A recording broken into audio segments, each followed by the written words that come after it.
Gracias, presidente. Buenos días. Dalila Escobar, de la revista Proceso. Preguntarle, bueno, primero lo que tiene que ver con el tema de la reunión que va a tener con el presidente de Estados Unidos, Joe Biden. Sabemos que va a tratar temas de migración, también el plan antiinflacionario, pero también en materia de seguridad, preguntarle, bueno, pues en mucho tiempo las posturas de ambos países se mantenían en, pues, acusaciones de decir que México era quien distribuía, vendía drogas, y México respondía que era Estados Unidos quien armaba a los grupos delincuenciales, pues precisamente para que tuvieran ese poder en territorio nacional. ¿Cuál será la postura de México en torno a esta situación? Sobre todo también lo que tiene que ver con el tema de la intervención que han tenido en otras administraciones o en anteriores años las agencias internacionales de seguridad, el tema de armas, el tema de drogas, ¿cómo lo van a abordar? Bueno, en general es una reunión para reafirmar nuestro compromiso de trabajar juntos en beneficio de nuestros pueblos. Ese es el propósito.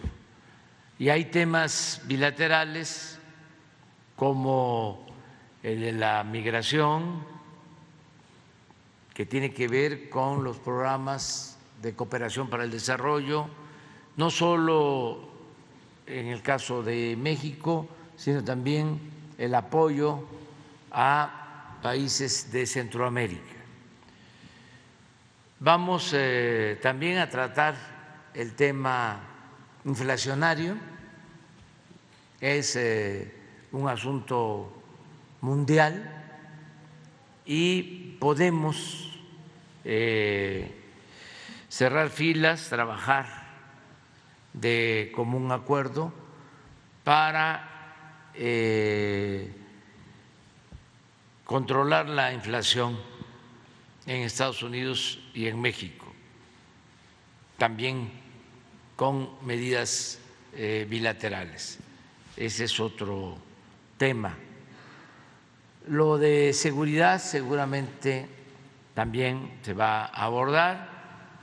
Es muy buena la relación que se tiene con el gobierno, siempre en el marco del respeto a nuestra soberanía. Han cambiado las cosas, como tú lo señalas.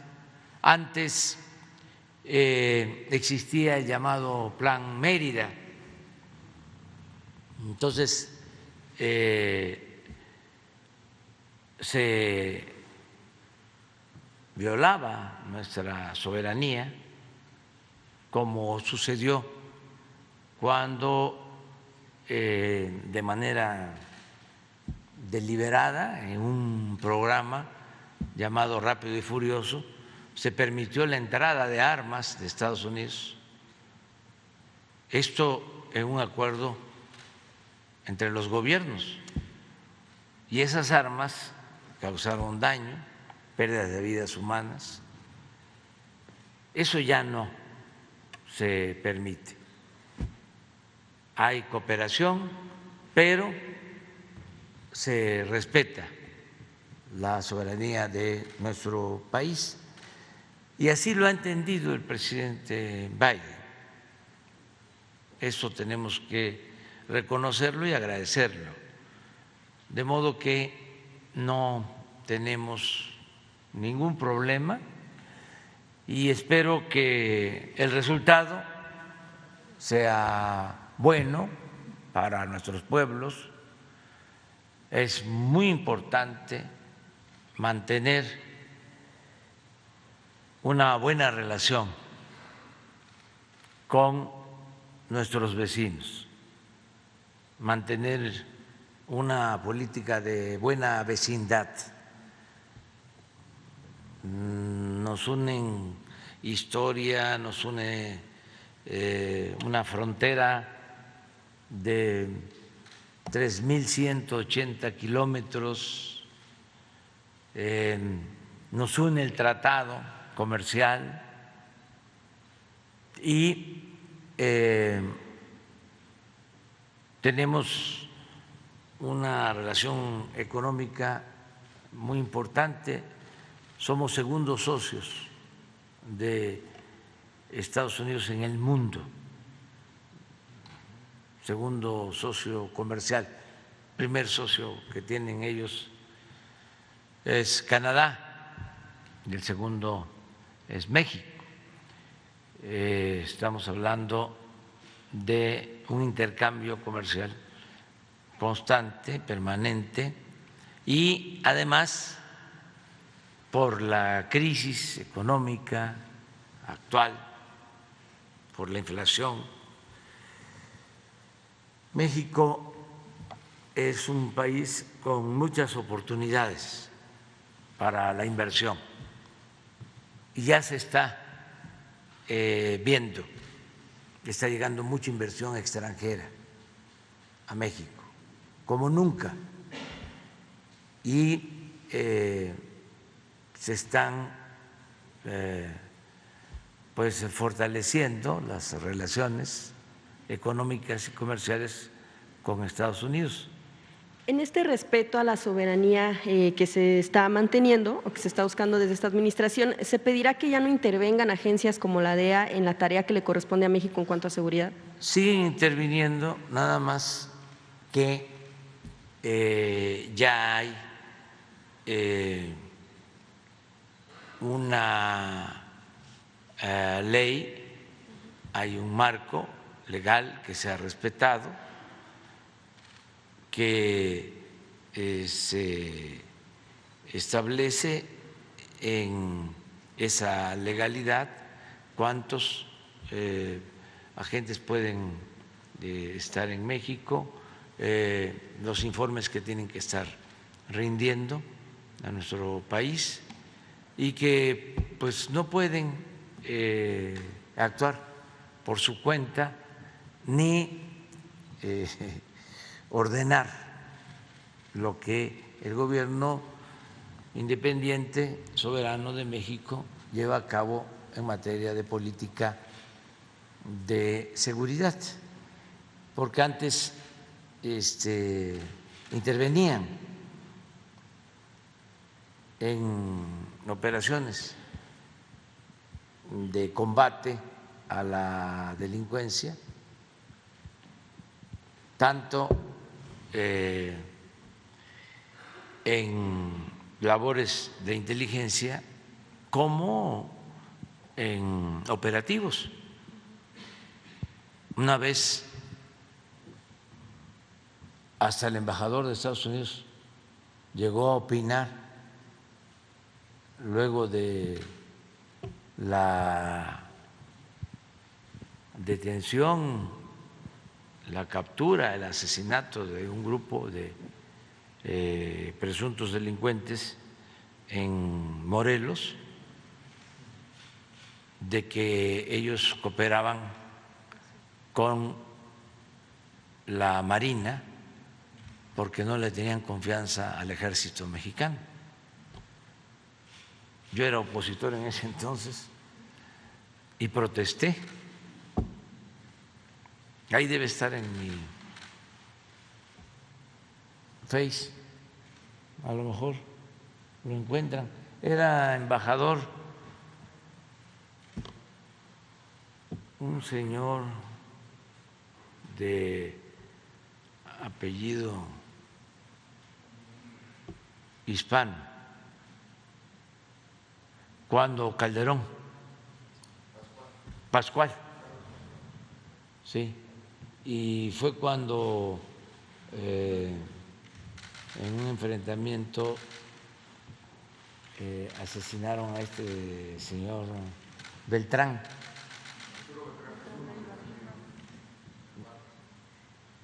En ese entonces. Si lo buscan, pues por ahí lo van a encontrar. Entonces, eso ya no sucede.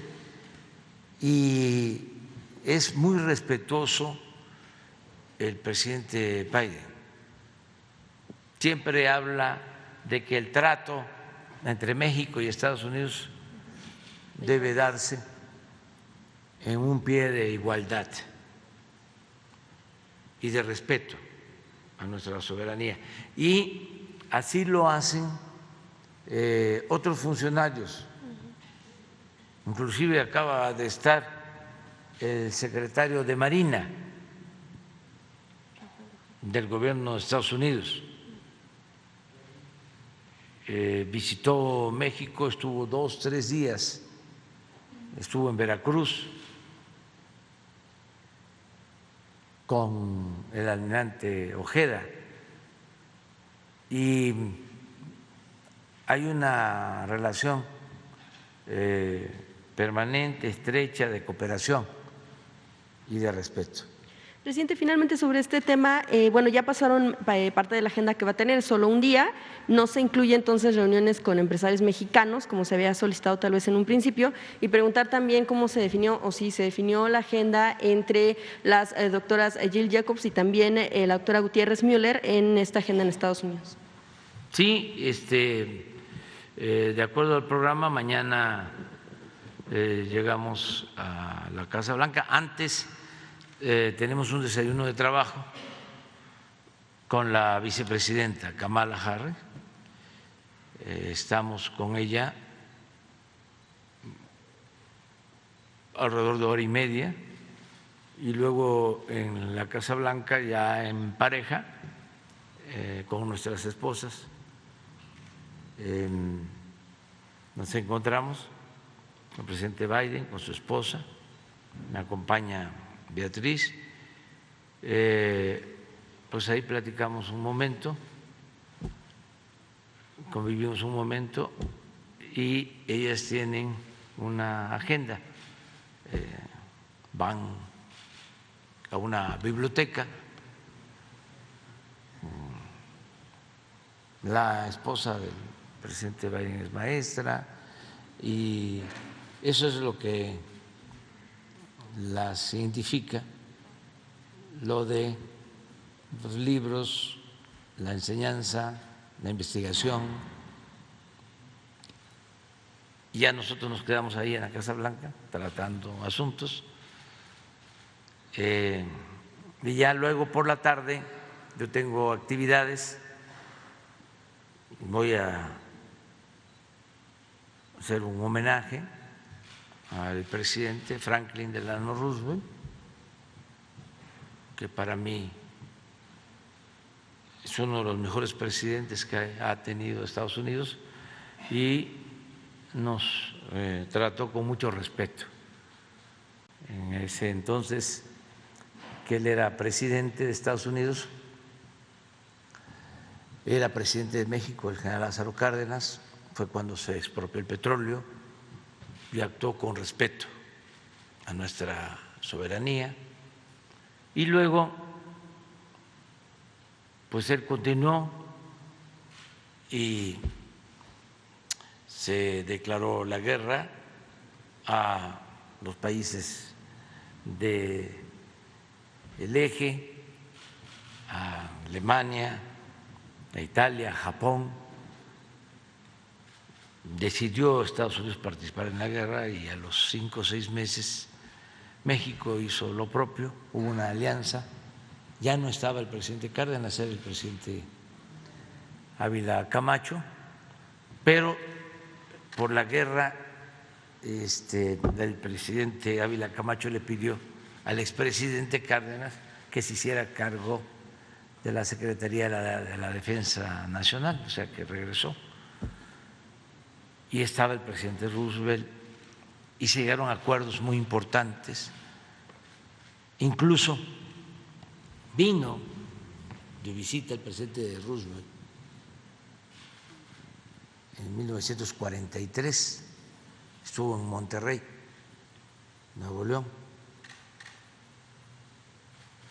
Habían pasado pues más de 30 años que no se veían presidentes de México y de Estados Unidos, desde Porfirio Díaz y Taft, que se encontraron en la frontera. El segundo encuentro fue ese, entre el presidente Ávila Camacho y el presidente Roosevelt.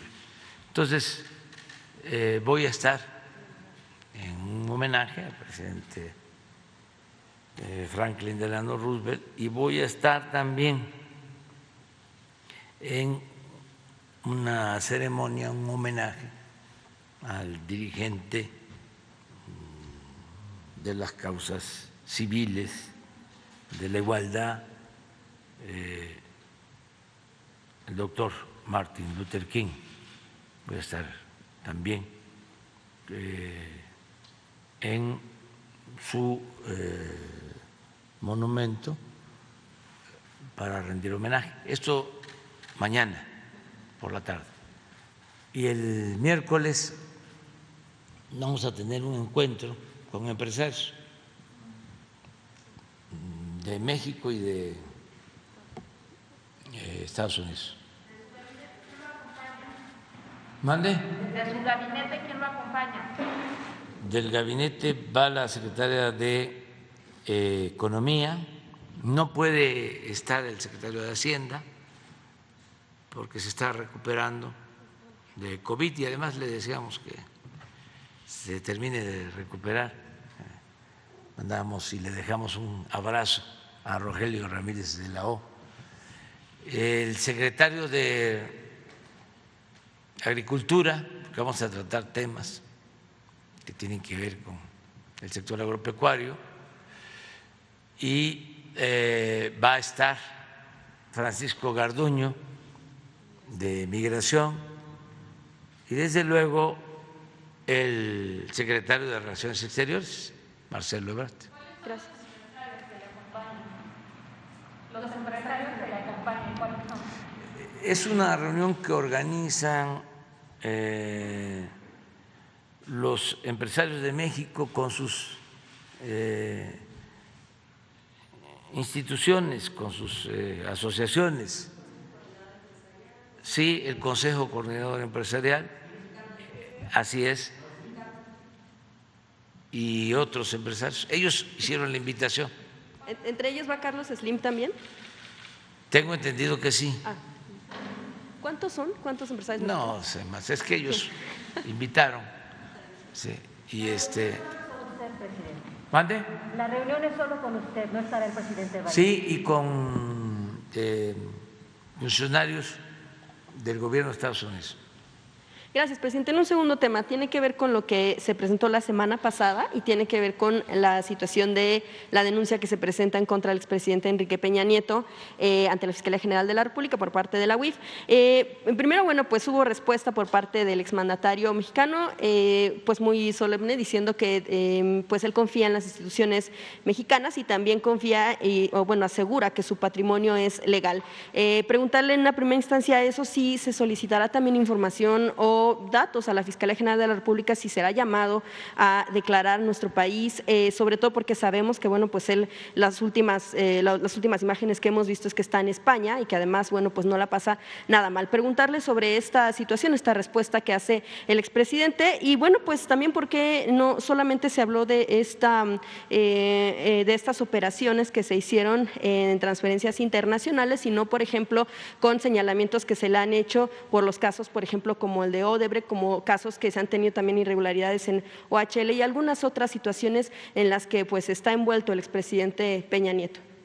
Yo quiero aclarar que desde que tomé posesión, lo digo y parece que no se internaliza, el planteamiento nuestro es no perseguir a nadie.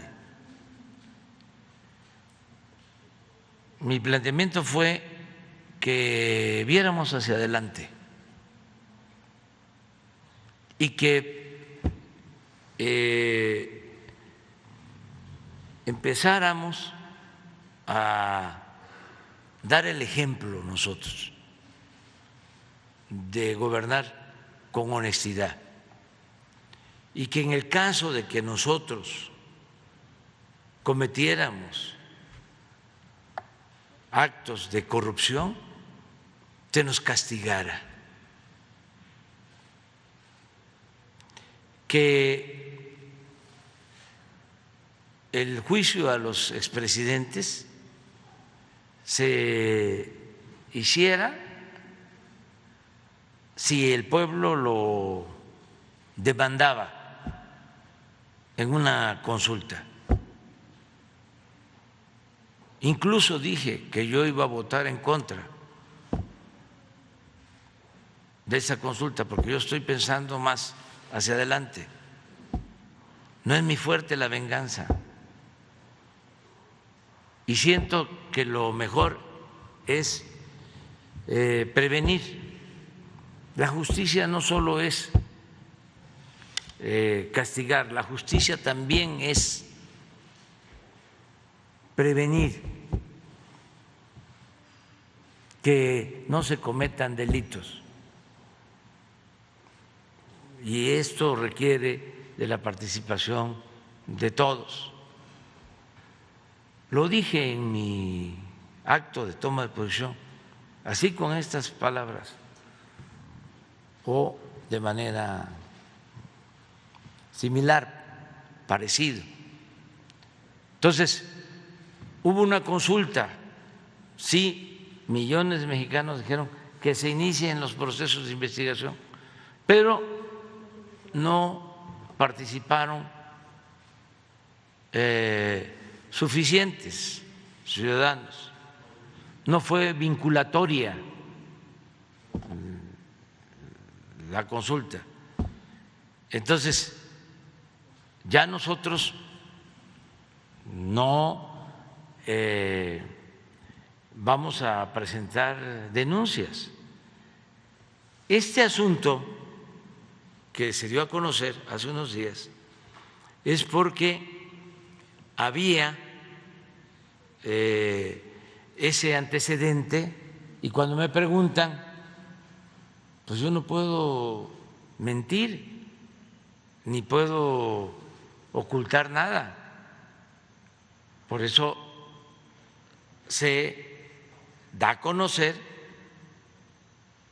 de que como persona expuesta, que lo somos todos los servidores públicos, las operaciones que llevamos a cabo las revisan y terminan en Hacienda, son notificadas por los bancos a Inteligencia Financiera. Yo una vez comenté que en el 2012 me pagaron creo que 50,000 pesos mensuales durante el tiempo que fui candidato, 6 meses, y me dieron un cheque de 300,000 y fui al banco para que me pagaran y tardaron en pagarme como 3 meses, porque estaba yo en la lista de las personas, se llama políticamente expuestas. Entonces,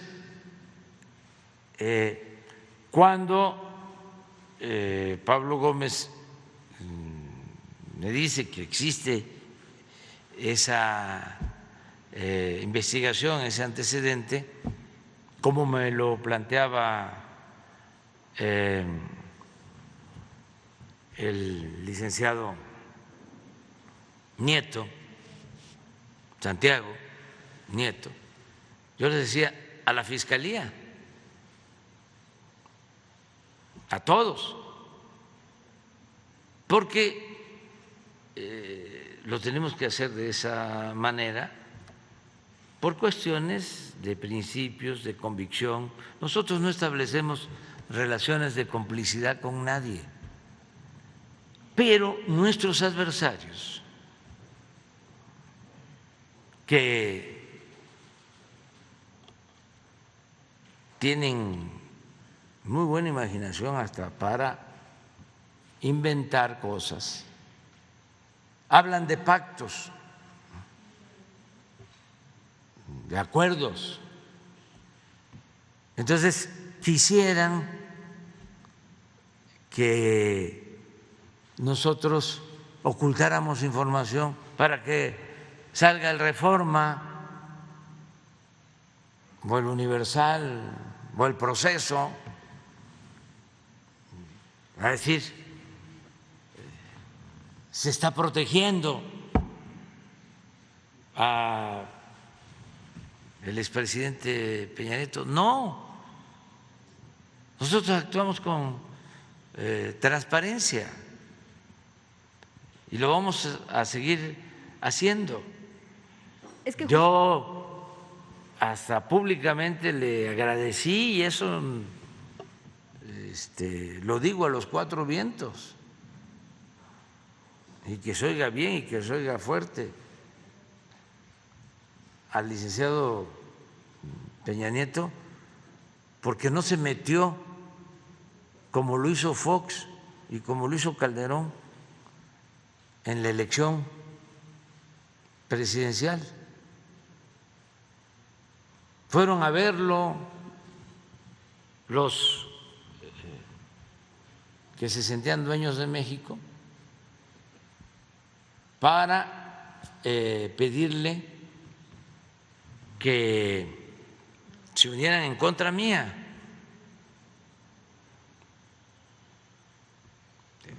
Primero, para decirle que declinara MIT por Anaya y que se unieran todos en contra mía, como lo hicieron en el 2000, cuando nos robaron la presidencia. 2006, que se unieron los mismos gobernadores de un partido con el gobierno de el presidente Fox. ¿No se acuerdan de que el presidente Fox, esto para los jóvenes, pues, y también para los adultos, pero hay algunos adultos que padecen de amnesia, no quieren recordar esas cosas? ¿Se acuerdan que el presidente Fox, que decidió que por ningún motivo iba yo a llegar a la presidencia, pues fue el que me fabricó el delito de desafuero para que no apareciera mi nombre en la boleta, y luego se unieron todos? Mandó el presidente Fox, entre otras cosas, a un secretario a cada estado, y al que era secretario de Comunicación, Cerizola, lo mandó a Tamaulipas, y junto con el gobernador Hernández, que por cierto está preso, porque estos son hasta malagradecidos, pues,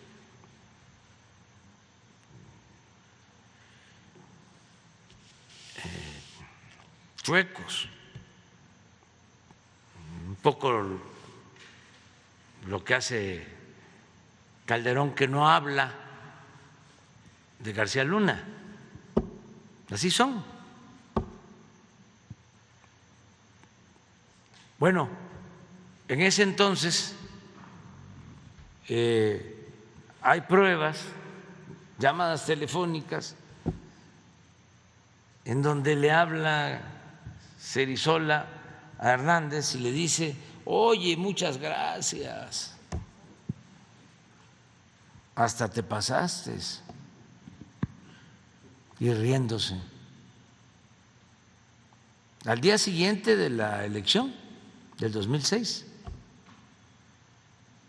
Y también la maestra Elbester le habló a ese gobernador y al gobernador de Coahuila y a otros al mediodía de la elección para decirles ya hay que actuar. Pues todo esto consta en llamadas, hay pruebas. Y es que luego el mismo presidente Fox lo declaró, lo aceptó, diciendo claro que cargué los dados, así de manera cínica. Fíjense quién había llegado por un movimiento democrático para sacar a un partido de Los Pinos. Entonces se convierte en un traidor a la democracia. Eso mismo pasa después, que Calderón ayuda a el partido que los había ayudado en el sexenio anterior. O sea, se devolvieron el favor. En el 2006, un partido ayudó al partido de Fox y de Calderón. Y en la siguiente elección, ese partido, el propio Fox llamó a votar, no por su partido, llamó a votar por el partido del presidente Peña. Todo esto para los jóvenes, pues. Entonces, cuando la elección del 2018 buscan legalizar esa alianza, unirse en contra de nosotros, con lo mismo de que era yo un peligro para México, realmente para sus intereses y privilegios. Entonces van con el presidente Peña y le ofrecen que se diera una alianza declinando MIT. Y el presidente Peña dijo no. Y luego, ya desesperados, porque no levantaban, el Reforma hacía encuestas en donde me ganaba Anaya casi 2-1. Ya ven cómo es el Reforma de profesional, de objetivo.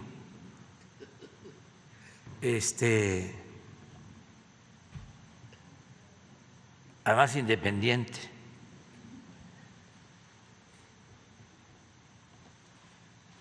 Cuando vieron de que no levantaba ni uno ni otro, van de nuevo a ver a Peña y lo que ofrecen es la declinación de Anaya, pensando que como MIT era del PRI y lo habían apoyado Videgaray y Peña, pues iba a aceptar el acuerdo. Y el presidente Peña dijo no. Entonces eso se lo reconocí en el Congreso, públicamente, porque un presidente que se mete, por muy debilitado que esté, daña. Y pues a mí me dañaron, no a mí solo, dañaron al pueblo. Porque si no se hubiesen robado la elección del 88, perdón, del 2006, no estaría así el país. O sea, si no hubiésemos llegado a los extremos de violencia, yo no hubiese hecho lo de Calderón, de declarar la guerra, y muchas otras cosas. O sea, pero esa es la historia. Entonces, ¿quién va a resolver ahora lo del presidente Peña? Pues la Fiscalía. Es como el caso del presidente del PRI. Justo lo que le iba a preguntar es que algunas de los temas que han causado ruido, pues es justo el hecho que ya se tenía información de lo de Peña desde Santiago Nieto y ahora, como lo que mencionan, que vienen las elecciones hacia el Estado de México, pues están mencionando voces priistas que los quieren acorralar para evitar que ellos puedan tener una alianza incluso con el PAN y poder ganar el Estado de México, que es una bastión importante, incluso con miras hacia 2024. Peña Nieto se ha dicho que está operando políticamente y electoralmente desde España. ¿Qué es lo que puede decir el gobierno federal en torno a esta intervención o no? Porque eso es mentira, eso no es cierto. Eso periodísticamente hablando, para no seguir mencionando de que se dedican a calumniar, es de manera amable una volada. Lo mencionan los priistas. Claro, no, y los medios. Panistas. No, panistas y todos. Sí. Pero no, claro. Pero es, para decirlo amablemente, una volada. Y para no decir que es una calumnia como muchas otras. Entonces no tiene que ver absolutamente nada. Es así como se dieron las cosas. Un compañero serrano me dice, ya me habían hecho. Sí, desde antes. Sí, preguntas sobre esto. Y no tenemos nada que ocultar. Entonces, por eso le dije, vamos a que venga Pablo aquí, informe. Pero no es una especie, bueno, que responde ante el hecho de que dicen que es una especie de castigo por querer intervenir en temas electorales o amagos para que vean cómo les va. Es lo que ellos dicen. No, nosotros no somos perversos. Nosotros no actuamos de mala fe. El caso, por ejemplo, de ese presidente del PRI, hasta donde tengo información, es una denuncia de la Fiscalía o Procuraduría de Campeche. De hecho, el fin de semana en el Twitter, la cuenta del Gobierno de México publicó un mensaje en el que se hablaba de fue un error que se cometió aquí, porque nosotros no teníamos por qué difundir eso. Pues la Fiscalía tenía información, alguien filtró, llegó aquí y se dio a conocer. ¿Quién publicó esa información? Aquí de comunicación, no fue Jesús, pero fue una compañera que trabaja aquí. Y una vez que se dieron cuenta de que era un error, porque yo pedí informes, bajaron la publicación. Bueno, fue decisión del mismo Jesús. ¿Qué es lo que hay? Es una investigación en Campeche. Lo que sí les puedo decir de la Fiscalía de Campeche, y hasta donde tengo información, la Fiscalía solicitó a Migración una alerta, la Fiscalía de Campeche, esa alerta llega el mismo día, un día antes que sale el dirigente del PRI a Europa, que la verdad pues, está en su derecho, ¿no?, de ir a denunciar lo que quiera, no pasa absolutamente nada. Entonces, cuando regresa, no la aplican cuando sale, cuando regresa ya está en el sistema y tienen que proceder en migración. Lo hacen con todos. Y entonces ya me informaron de que llenó un formato, tardó 20 minutos y firmó el formato. Por cierto, ese formato no se puede dar a conocer, o sea, todo ese procedimiento. Luego fue, creo que aduana, regresó a migración, pidió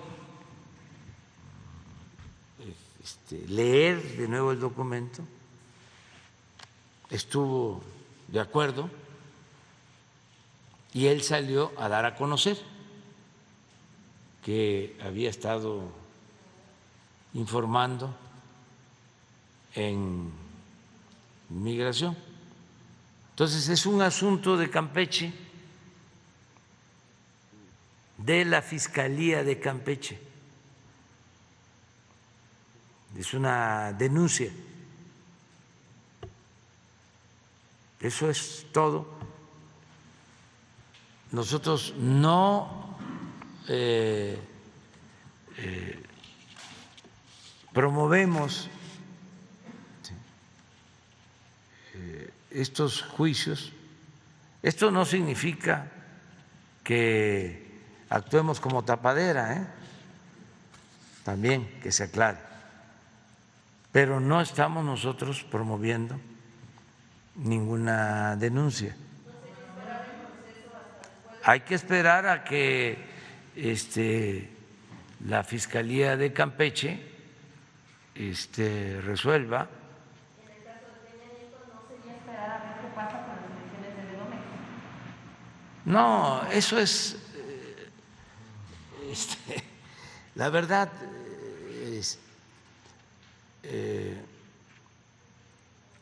es muy elemental, o sea, es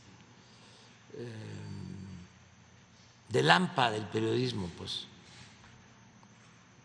O sea, eso debería dar vergüenza. Es como ahora que fallece el presidente Echeverría, porque pongo una condolencia, un pésame, lo tengo que hacer. Soy presidente de México, él fue presidente de México, es un asunto institucional. Entonces, de inmediato, ¿no? Empieza el conservadurismo rancio, de mala fe, de malas entrañas, a decir Echeverría y López Obrador. Yo estaba estudiando cuando Echeverría. No crean que tengo mucha edad.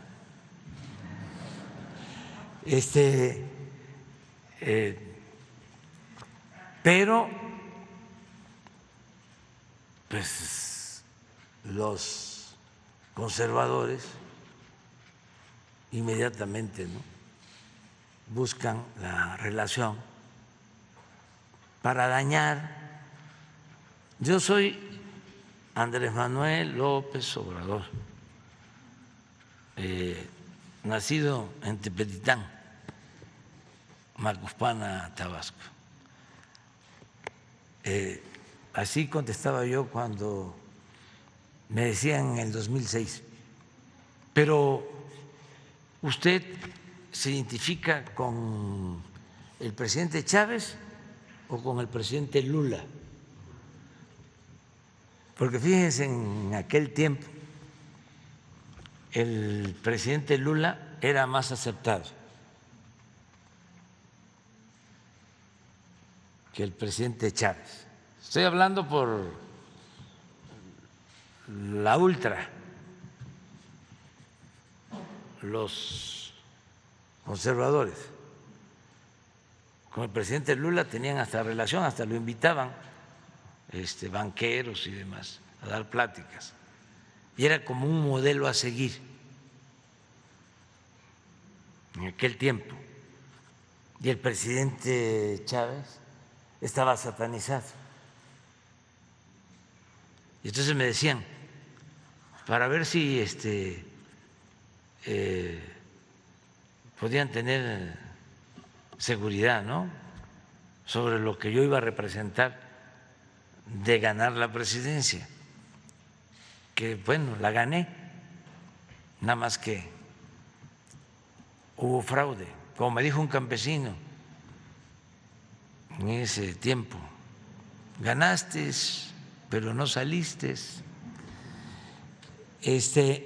Pero para darles tranquilidad, lo que esperaban era que yo dijera Lula, y nunca lo dije. Siempre dije soy Andrés Manuel López Obrador. Es lo mismo.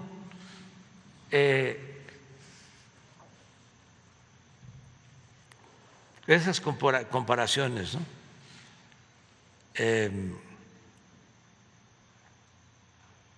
Cuando murió el comandante Fidel Castro, dije que había muerto un gigante, igual que Mandela.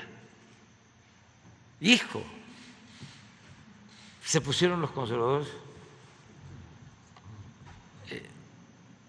enojadísimos. ¿Cómo iba yo a comparar a Mandela con Fidel?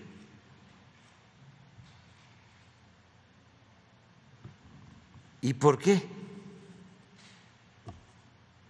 Bueno, porque Mandela, claro, toda su trayectoria de lucha, 27 años preso, él mismo escribió su autobiografía, la dictó, El largo camino hacia la libertad. Pero los dueños del mundo lo aceptaban más que a Fidel, que también para mí es una persona grande, grande. Pero para el mundo occidental y para el conservadurismo del mundo, Mandela sí, Fidel no. Entonces, yo recordaba, eso sí ponlo para terminar, ¿no? Ya nos vamos. Una vez llega Mandela a Cuba y va a ver a Fidel.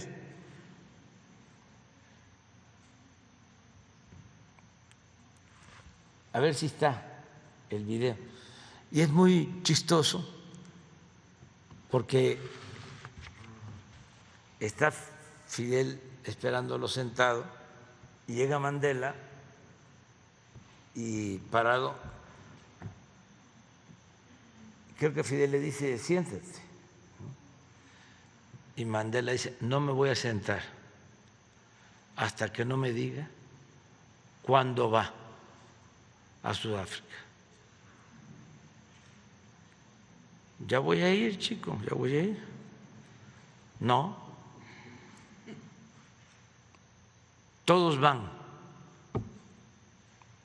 Y tú que nos ayudaste tanto, no nos visitas.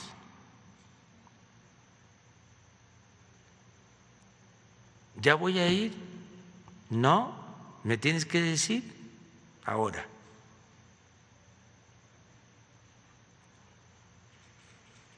te dice Fidel, bueno, pues entonces me regreso contigo. Me voy contigo. Porque los dos eran grandes. Nada más que suele pasar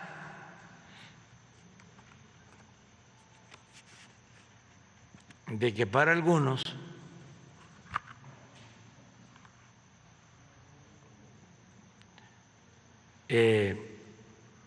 hay quienes son más aceptados que otros dirigentes, pero en el panteón de los gigantes, de los grandes del mundo, pues están los dos, como Roosevelt, que voy a ir a ver ahora, que voy a su plaza, y como Churchill, y como De Gaulle, y como muchos otros, grandes, grandes, grandes. Entonces, todo esto viene por tu pregunta, ¿no? De que nosotros no nos metemos, ¿no?, en politiquería. Van a llevarse a cabo las elecciones en el Estado de México. ¿Quién va a decidir? Pues el pueblo del Estado de México.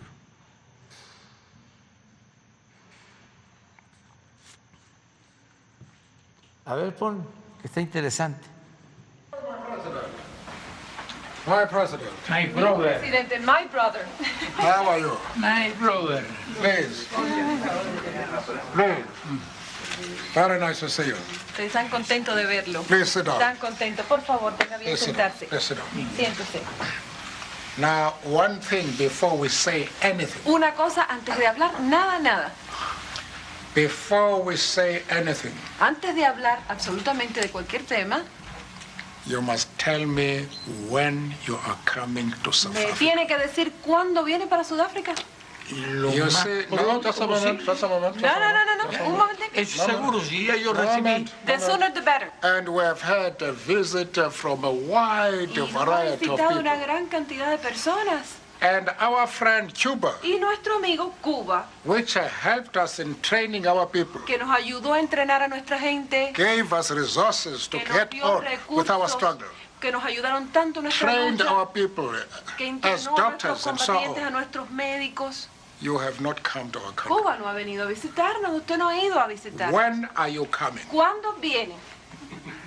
No he visitado a mi patria I surafricana. haven't visited my South African homeland La yet. quiero como una patria. I love it as a Quiero por él homeland. y por el pueblo. I love it as a homeland as I love you and the South When African are you people. coming to South Pero Africa? ¿cuándo viene a When? Sudáfrica? Creo que va a tener que ser hoy mismo o va a I tener think it que will have to be today. I will have to fly back with you. No, you are very Él soon. se va a las 10. You are leaving at 10, so we are catching the plane together. Poco después, Fidel sí pudo ir a Sudáfrica. Y era el Fue interesante, luego fue a ver allá a Sudáfrica y le toca en un homenaje en el Congreso de Sudáfrica. Un día antes se había caído la bolsa en Nueva York y hablan, ¿no?, pues como siempre, ¿no?, los periódicos, la nota, martes negro en la bolsa de Nueva York. Y en el discurso ahí en Sudáfrica dice Fidel, ¿y por qué martes negro? ¿Y por qué no martes blanco? Y se gana el aplauso de todo. Pero bueno, ya me voy. ¿Mande? El secretario de Gobernación comentó hace 3 semanas en Tijuana de que dentro de los acuerdos que se buscaban eran 300,000 visas para migrantes. 150,000 para centroamericanos, 150,000 para mexicanos. ¿Es parte del acuerdo que se va a firmar? Son temas que vamos a tratar, pero no quiero adelantar, víspera. Vamos a ver cómo se dan las reuniones de trabajo. Son acuerdos, desde luego, a partir del convencimiento, del diálogo, de lo que conviene a las dos naciones, a los dos pueblos. Y sí, vamos a tratar el tema migratorio, pero ya ustedes saben cuál es nuestra propuesta. Nosotros lo que queremos es que la migración no sea forzosa. Nosotros queremos que la migración sea opcional y desde luego legal, completamente legal, y que se llegue a un acuerdo en ese sentido, ordenar el flujo migratorio, legalizarlo, tanto para los que ya están allá, que trabajan honradamente, viven en Estados Unidos, contribuyen al desarrollo de esa gran nación, como los que por necesidad tienen que ir a Estados Unidos. Y hay algo que se tiene que tomar en consideración. No se puede crecer sin fuerza de trabajo.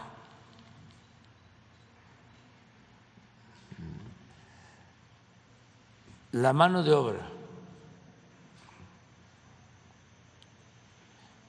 la fuerza de trabajo es igual de importante que el capital.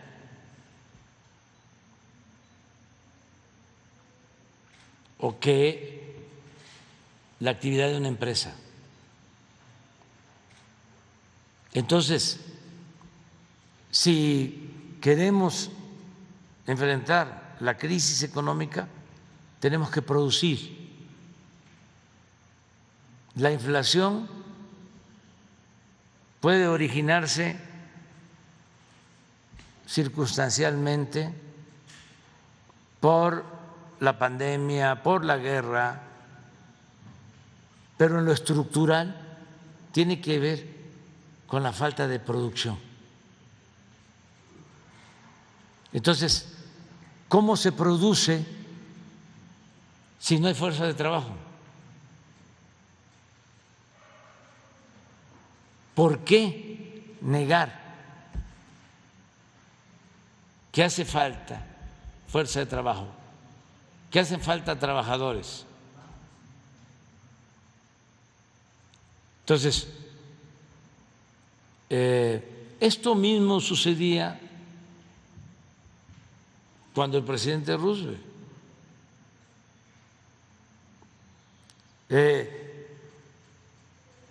se tienen que ir a la guerra muchos estadounidenses, no hay trabajadores en el campo, se necesitaban jornaleros agrícolas, se necesitaban obreros. Y Roosevelt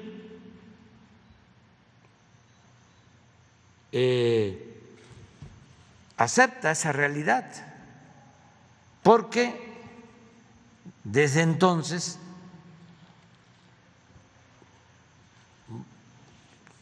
mantenían la relación de la migración ilegal como un negocio de traficantes de personas y también de empleadores sin escrúpulos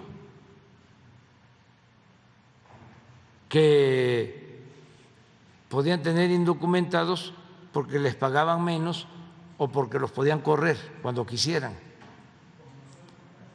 ¿Sí? Entonces, no se aceptaba la legalización. ¿Qué pasa con el presidente Roosevelt? Firma aquí en esa visita a Monterrey el programa Bracero. O sea, se acepta que necesitan fuerza de trabajo y van mexicanos a ayudarle, no solo a producir alimentos, sino a construir el ferrocarril en Estados Unidos.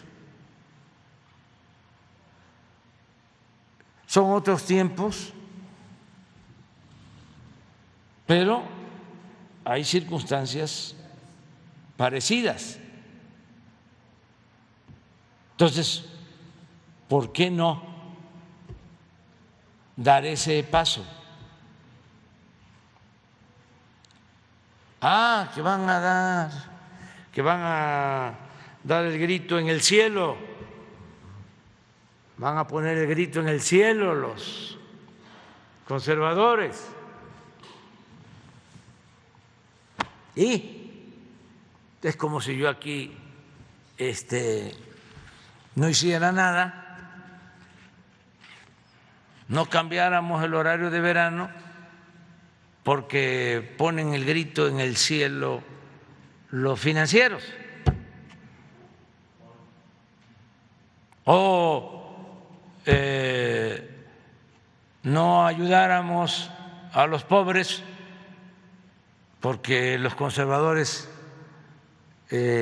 hablarían de paternalismo, de populismo. No, sin arrojo no hay porvenir, sin cambios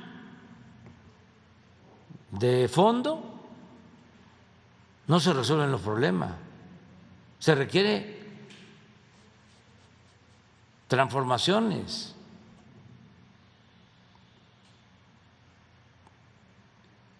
Ese es el planteamiento, o sea, vamos a cambiar.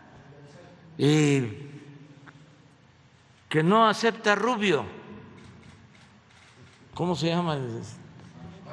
Marco Rubio, que no acepta, ¿cómo se llama el de Texas?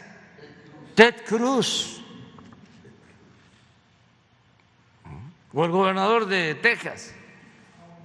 Pero lo que hay que pensar es en el bienestar de todos los estadounidenses y de todos los mexicanos, lo que conviene a la mayoría de la gente y lo que conviene a las naciones, cómo salir de la crisis, cómo enfrentar la inflación. Para eso es el gobierno, no para estar viendo qué va a decir Junco aquí o otros personajes. Bueno, ya nos vamos a ver aquí de regreso. El jueves nos vemos. Pendiente.